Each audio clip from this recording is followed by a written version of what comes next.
Clouds really dominated the region for today. We did see a few brief peaks of sunshine before the sun went down. Now we are seeing some clearing, and that's also allowing our temperatures to drop pretty quickly. And that's mainly for areas along and north of the Ohio River, and especially along and north of Interstate 64, both southern Illinois and southwest Indiana. We will likely see at least a decent amount of sunshine for your Sunday, but temperatures are still going to be relatively cool. But again, for this time of the year, not too bad. Our high today, 41. That was right on track for where we should be. Outside right now, thankfully, we are dry and quiet. That snow and wintry mist stays well to our south and southwest. We'll show you a bigger picture of that here in just a second. This is a live view outside, looking towards the Twin Bridges, towards the city of Henderson from our Ellis Park Tower camera.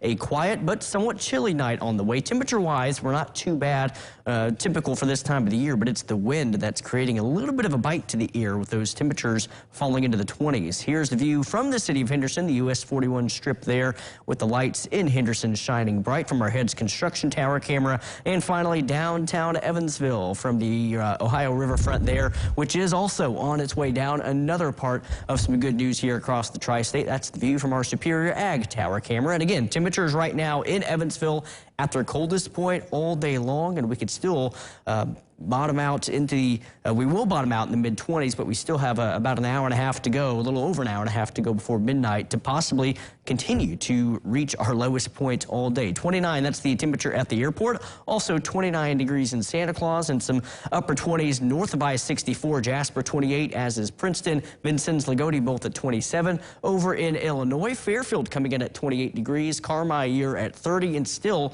above freezing south of the river and especially along and south of the Western Kentucky Parkway, where it's 35 in Madisonville, Calhoun at 33, over in Ohio County, 34 degrees the current temperature in Beaver Dam. But as I mentioned, it's the breeze that's making it feel even colder than that. Feels like it's in the teens for many of you, including at the airport in Evansville. Feels like it's 19, and obviously where it's a little bit warmer to the south, the wind chill factor's not as bad down across our Western Kentucky counties. So if you're going to be out and about this evening, and especially tomorrow morning, maybe heading to church, doing some early morning shopping, be sure to dress warm because it's still going to be a little bit on the breezy side for our Sunday. But outside right now, live first warning Doppler radar scanning clear across the entire tri-state. But you do see the bottom of your screen a little bit of precipitation that's associated with that wintry mist that has all week long continued to trend further south. And of course, that's playing out before our eyes right now, still well to the south, where they do have some winter weather advisories and winter storm warnings down to our southeast across south central and eastern Kentucky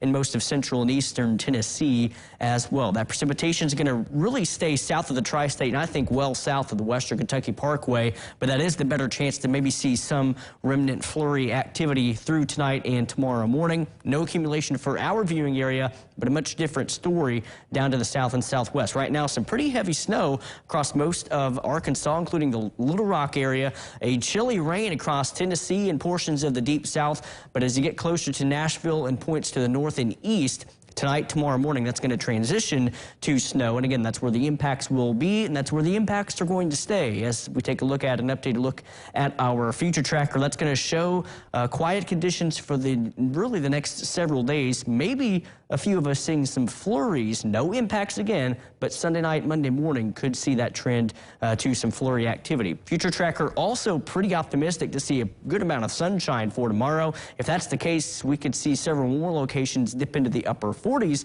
as opposed to the lower 40s as opposed to the upper 30s for tomorrow. Forecasting about 38 to 42, 43 degrees from north to south across the tri-state. And again, a few spotty, isolated snow showers, more so flurries tomorrow night and early Monday morning. Really no impacts with that. And once that's out of the area by late Monday morning, once again, a mix of sun and clouds. Tomorrow and Monday, pretty similar temperature-wise, upper 30s to low 40s.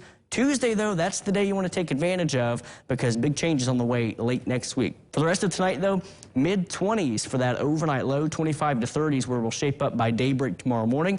And again, upper 30s, low 40s with a decent mix of sun and clouds. More sunshine through the good portion of the afternoon. Clouds increase as we head into the nighttime hours tomorrow with a few flurries possible as we go into early Monday morning. And again, take advantage of Tuesday, 47 the high. Once again, a good amount of sunshine, and then see those temperatures bottoming out, especially Thursday. Highs it's going to be what we're at right now with those temperatures into the upper 20s for the high temperature on Thursday, and low temperatures once again, Ryan, back into the mid-upper teens. I'll take it as long as there's no snow. Thank you, Cody. Yes.